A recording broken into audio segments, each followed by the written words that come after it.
Sveiki, aš esu Eimantas Kadys, teisės fakulteto doktorantas ir šiandien aš pakalbėsiu apie tai, kokių teisinių veiksmų vartotojas gali imtis pardavėjo atžvilgiu, jeigu jisai nusiperka nekokybišką prekę. Ši mano pamoka susidės iš kelių dalių. Pakalbėsiu apie tai, kas yra laikoma vartotojo ir vartojimo teisiniais santykiais ir ko būtent šie teisiniai santykiai yra reikšmingi mūsų valstybinėje teisinėje sistemoje. Tuomet antra, aš pakalbėsiu apie tai, kaip iš teisinės pusės mes nustatome, ar nusipirktas daiktas yra laikomas kokybišku.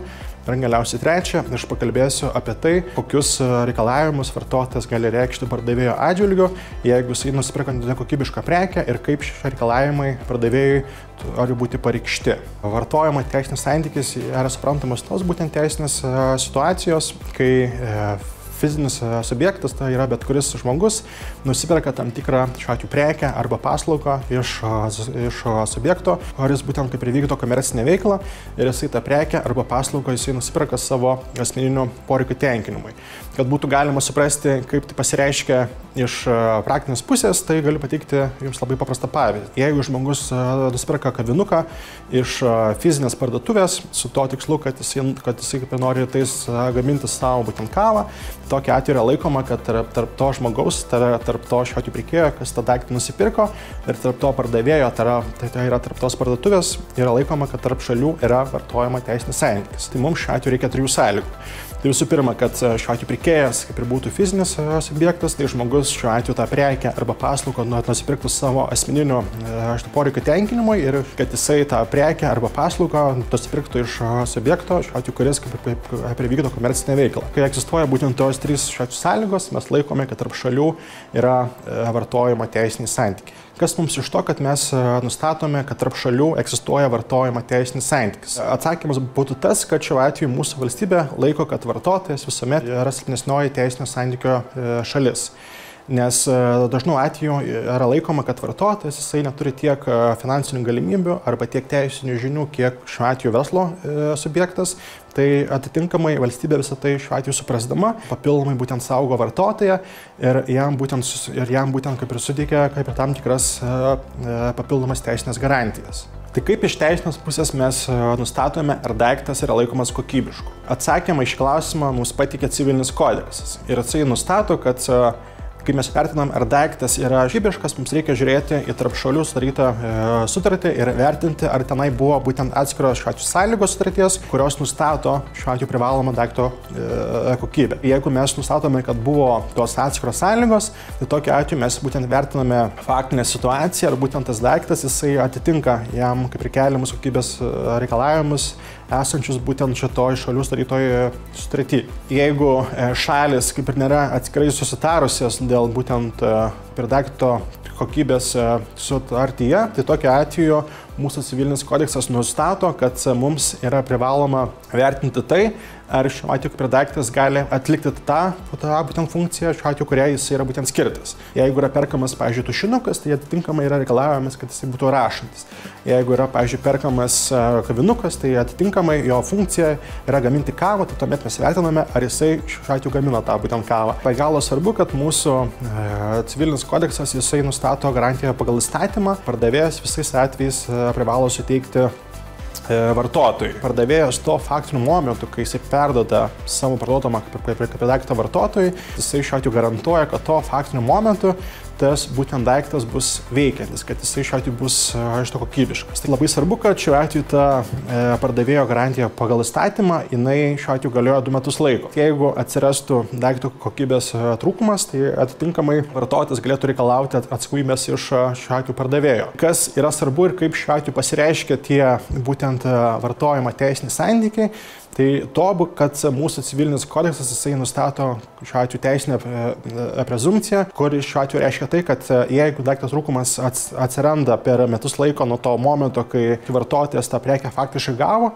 tai yra laikoma, kad atitinkamai tas būtent trūkumas egzistavo būtent to momentu, kai būtent vartotojas tą būtent daiktą gavo. Kitaip sakant, jeigu, pavyzdžiui, aš nusipirku šiandieną spausdintuvą ir jisai, pavyzdžiui, man sugenda po 7 mėnesių, tai atitinkamai yra laikoma, kad būtent tas daikto trūkumas trūkumas egzistavo jau būtent tuo momentu, kai aš gavau tą būtent spausdintuvą. Tokiu atveju galima reikalauti iš būtent pardavėjo atsakomybės. Bet jeigu, pavyzdžiui, būtų situacija, kad tas daikto trūkumas atsiranda, pavyzdžiui, po 1,5 metų, tai atitinkamai ta kaip ir teisinė prezumpcija jau nebėra taikoma ir atitinkamai tokiu atveju vartotojai jau yra šiuo atveju pareiga pagrįsti, kad būtent tas daiktas kaip ir buvo nekokybiškas tuo momentu, kai jisai tą šiuo atveju prekę iš pardavėjo gavo. Kogi vartotojas gali reikalauti iš to pardavėjo, jeigu būtent daiktas jisai netitinka jam kaip ir keliamų kokybės reikalavimų. Tai mūsų civilinis kodeksas nustato, kad visų pirma vartotojas gali reikalauti, kad pardavėjas jam tą daiktą sutvarkytų. Tai yra suremontuotų arba, pavyzdžiui, jį kaip ir šiuo atveju pakeistų veikiančių daiktų. Tai jeigu pardavėjas atsisako patenkinti tą būtent reikalavimą, tai atitinkamai tuomet vartotojas gali reikalauti arba sumažinti būtent to daikto kainą, arba šiuo atveju apsitai būtent kaip ir nutraukti su pardavėjų sutartį ir atitinkamai reikalauti šiuo atveju grąžinti už būtent sumokėtą prekę pinigų sumą. Tai, bet kas svarbu, kad šiuo atveju, kai mes kalbame apie teisę, apie vartotojo teisę nutraukti būtent sutartį, negalima jos šiuo atveju nutraukti, kai tas trūkumas yra mažareikšmis. Pavyzdžiui, jeigu žmogus nusipirka kavinuką ir tasai kaip ir kavinukas pamina kaip ir labai skanią kavą, bet jeigu jisai turi kaip ir tam tikrų subraižymų, tačiau tie subraižymai vis tiek leidžia tą kaip ir kavą šiuo atveju gaminti, tai tokiu atveju tas trūkumas yra laikomas mažareikšmiu ir atitinkamai vartotojas jisai negali šiuo atveju nutraukti būtent sutarties su pardavėju. Kas yra be galo svarbu, kad jeigu yra nustatoma, kad daiktas netitinka jam kaip ir keliamų kokybės reikalavimų, tai tokiu atveju įstatymas visų pirma reikalauja, kad vartotojas kreiptųsi į pardavėją ir reikalautų, kad pardavėjas jam tą daiktą sutvarkytų arba šiuo atveju jį pakeistų kitų daiktų. Ir tik tuo atveju, kai pardavėjas atsisako patenkinti šitą reikalavimą, vartotojas gali arba reikalauti sumažinti prekės kainą, arba šiuo atveju visai nutraukti būtent sutartį, jeigu tas būtent daikto trūkumas kokybės yra kaip esminis.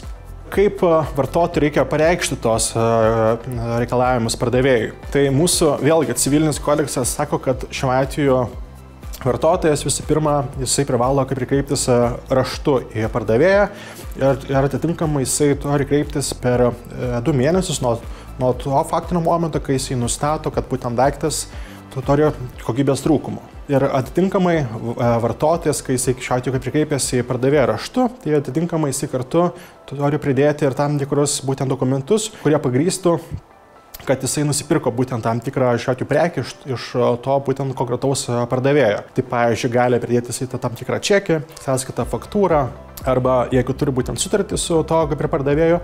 Ir atitinkamai, kai vartotojas šiuo atveju kreipiasi į pardavėją dėl būtent to trūkumų pašalinimo, tokiu atveju pardavėjas jisai privalo per 14 dienų atsakyti tą vartotojo šiuo atveju kreipimąsi. Jeigu pardavėjas atsisako patenkinti vartotojo reikalavimą, arba jį tiesiog kaip ir patenkina dalinai, arba apsitai pardavėjas visai nieko neatsako į tą vartotojo šiuo atveju kreipimąsi, tai tokiu atveju vartotojas gali kreiptis arba į valstybinę vartotojų teisių apsaugos tarnybą, arba į teismą per šias institucijas, kaip ir ginti savo pažeistas teises. Tačiau atsižvelgiant į tai, kad valstybinė vartotojų teisių apsaugos tarnyba nemokamai nagrinėja ginčus tarp vartotojų ir verslo subjektų ir kad šiuo atveju tos ginčus kaip ir nagrinėja labai greitai ir žymiai greičiau nei teismai, tai atitinkamai yra rekomendacija visų pirma kreiptis į būtent juos, kad būtent jie šiuo atveju tą tarp vartotojų ir tarp verslo kilusį būtent ginčą dėl daikto kokybės nagrinėtų. Tai jeigu vartotojų teisių apsaugos tarnyba šitą priima nepalankų sprendimą vartotojui, tai ką reikia suprasti, kad vartotojas visuomet gali kreiptis į būtent teismą ir šiuo atveju reikalauti teisminiu keliu, kad būtų žinomos jo būtent pažeistos šitą teisės. Tai ačiū labai už jūsų dėmesį ir aš labai tikiuosi, kad čia mano minėti patarimai jums bus naudingi. Iki.